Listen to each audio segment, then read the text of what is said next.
Today, I will show you how to record fish tank video. Now we want to record. Due to it's under the light, the entire color turns yellow. Also long time we don't trim the plant. It is really a mess. In this situation, if we simply shoot it in this view, we won't get a great output. So what now?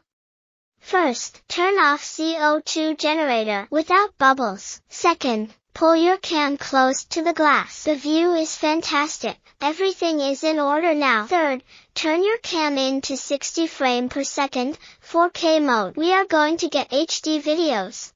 Isn't it more beautiful? Let's see how it performs. So, let's go for this view. More beautiful?